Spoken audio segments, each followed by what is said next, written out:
Hello and good morning, children. How are you all? I hope you are very well at your home. Today I will explain you new chapter, the chapter number 7 in your textbook. So open your chapter number 7.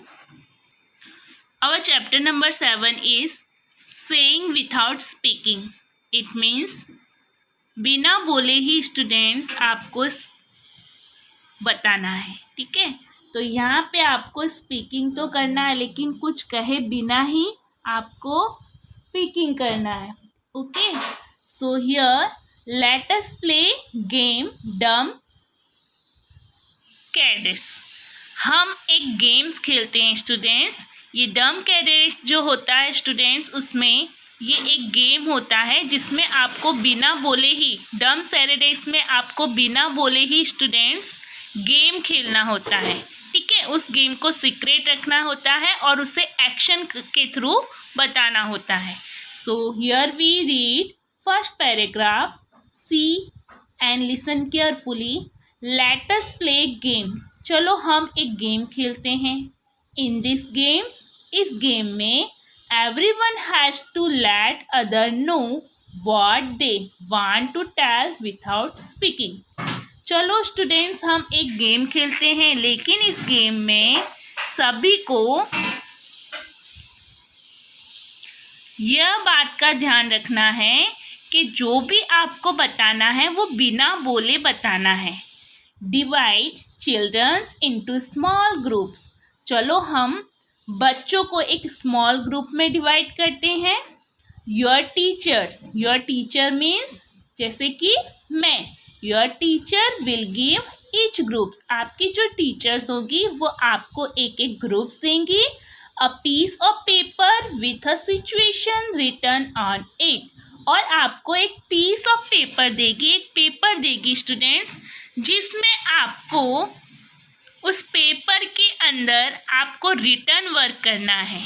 Okay, each group will read what is written on the paper. हर एक group जो होगा student, जो आपके teacher ने group बनाया होगा बच्चों का, उसमें हर एक ग्रुप के बच्चे को एक पीस ऑफ पेपर दे दिया होगा और पीस ऑफ पेपर में आपको अपनी सिचुएशंस लिखनी है. ओके, लेकिन लिखना है, बोलना नहीं है. उसे हम डम कैडेट्स कहते हैं. Each group will read what is written on the paper. सारे ग्रुप्स के लोग पढ़ेंगे कि उस पेपर के ऊपर क्या लिखा गया है. Okay, and prepare a silent act. और फिर आपको जो भी उस पेपर में लिखा गया है, उस पेपर में जो लिखा गया उसकी आपको एक साइलेंट एक्टिंग करनी है स्टूडेंट्स, वो भी without speaking. Saying without speaking. देखा, इस चैप्टर्स का नेम क्या है स्टूडेंट्स? Saying without speaking. यानी आपको डम कैडेट्स में एक गेम्स खेलना है, लेकिन विदाउट स्पीकिंग, बिना बोले ही आपको बताना है. ठीक है, तो ग्रुप्स ऑफ पेपर्स आपको दिए होंगे, ग्रुप में पेपर दिए होंगे, उसमें आपको जो भी सिचुएशन आएगी उसमें आपको नाम लिख देना है. फिर आप उस नाम को पढ़कर बिना बोले साइलेंटली एक्टिंग करके सामने वाले पर्सन को आप बताओगे. कीप इन माइंड, आपको वो जो वर्ड्स होगा, सपोज मार्केट है, ठीक है, आपको एक वर्ड्स दिया मार्केट, तो उस मार्केट को स्टूडेंट्स एक्टिंग करके बताना है. आपको सामने वाले को बिना बोले बताना है और उसे एक्टिंग के थ्रू बताना है. और कीप इन माइंड मीन्स आपको अपने माइंड में ही रखना है, दिमाग में ही रखना है, that you can not speak. लेकिन आपको अपने माइंड्स में ये ध्यान रखना है कि आप उसे बोलोगे नहीं, बिना बोले ही बताओगे और गैस करोगे कि वो वर्ड्स क्या है. You can express through your face and body actions. आपको एक्सप्रेशंस करना है आपके फेस से और आपके बॉडी से एक्शन करके. ओके, तो ये हुआ हमारा डम कैडेट्स गेम्स. डम कैडेट्स में हम क्या करते हैं स्टूडेंट्स, कोई भी एक वर्ड्स लेते हैं, सामने वाला पर्सन अपने माइंड्स में एक वर्ड्स फिक्स कर लेता है, फिर वो हमें एक्टिंग करके बताता है और उस एक्टिंग को उसे वो फेस और अपनी बॉडी से बताता है एक्शन करके। हमें उसे पहचानना होता है। ओके, तो इस तरीके से ये डम्ब एरेडाइज वाला गेम्स खेला जाता है। Last paragraph, when all the groups are ready with their acts. इस सभी ग्रुप्स में सारे बच्चे जो थे स्टूडेंट्स वो रेडी हो चुके थे अपनी एक्ट के साथ। They have to perform one by one in front of the other groups.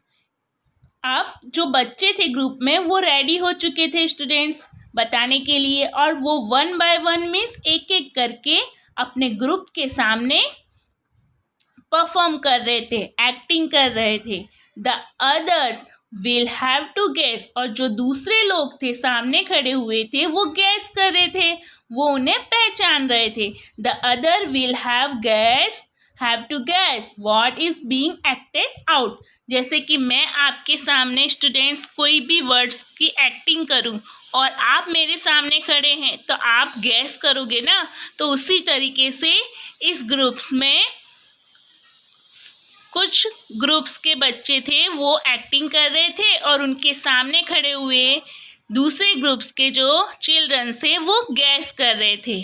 Okay, के सामने वाले बच्चे क्या एक्ट कर रहे हैं। तो इसी तरीके से जो अदर्स ग्रुप्स था वो गैस कर रहा था उनकी एक्टिंग को। ओके, ये था हमारा फर्स्ट पैराग्राफ डम्ब एरेडाइज गेम्स का। Okay, now turn your page. Look at the picture. Children are talking through actions in the pictures. अब स्टूडेंट्स आप इस पिक्चर्स में देख सकते हो कि यहाँ पे एक बॉयज़ और गर्ल्स है, वो दोनों एक दूसरे से एक्टिंग कर रहे हैं लेकिन स्पीकिंग नहीं कर रहे हैं। बिना बोले ही वो एक्शंस कर रहे हैं, बिना बोले ही वो एक्शन के थ्रू अपनी बातचीत कर रहे हैं। Most of us can hear and speaks. हम जैसे कुछ लोग स्टूडेंट्स होते हैं जो बोल सकते हैं और हियर में सुन सकते हैं, स्पीक में बोल सकते हैं। बट लेकिन there are some people who neither hear nor speak. लेकिन कुछ पीपल्स ऐसे होते हैं स्टूडेंट, कुछ लोग ऐसे होते हैं जो नाइदर मीन्स नहीं तो हियर मीन्स सुन सकते हैं, और नॉर स्पीक मीन्स नहीं तो सुन सकते हैं नहीं तो बोल सकते हैं। कुछ लोग हम जैसे लोग होते हैं बोल सकते हैं, लेकिन इस दुनिया में कुछ लोग ऐसे हैं स्टूडेंट्स जो ना ही सुन सकते हैं और ना ही बोल सकते हैं। This people talk through actions. इस टाइप के जो लोग होते हैं जो बोल नहीं सकते, जो सुन नहीं सकते स्टूडेंट्स, वो एक्शन के थ्रू अपनी टॉकिंग करते हैं, बातचीत करते हैं। They understand what the other person is saying. वह अंडरस्टैंड्स करते हैं यानी वे समझते हैं कि अदर पर्सन क्या कह रहा है by studying there lip movements. तो जो भी लोग होते हैं ऐसे जो बोल नहीं सकते और सुन नहीं सकते, वो क्या करते हैं स्टूडेंट्स, अपने लिप मूवमेंट्स मीन्स अपने लिप्स के थ्रू टॉकिंग करते हैं, और वो जो लिप्स मूवमेंट्स होता है उसके थ्रू सामने वाला पर्सन उसे समझ पाता है। तो इस तरीके से जो डम्ब एरेडाइज होता है वो भी गेम इसी तरीके से होता है। और जो लोग नहीं बोल सकते और जो लोग नहीं सुन सकते हैं वो अपनी लिप मूवमेंट्स के थ्रू स्टूडेंट्स एक दूसरे से टॉकिंग करते हैं और एक दूसरे को समझते हैं। अंडरस्टूड? तो आज के लिए स्टूडेंट्स यहाँ तक ही हम रखते हैं। नेक्स्ट वीडियो में हम नेक्स्ट पैराग्राफ के बारे में डिस्कस करेंगे। Now take care all of you. Bye bye. Stay at your homes and be healthy.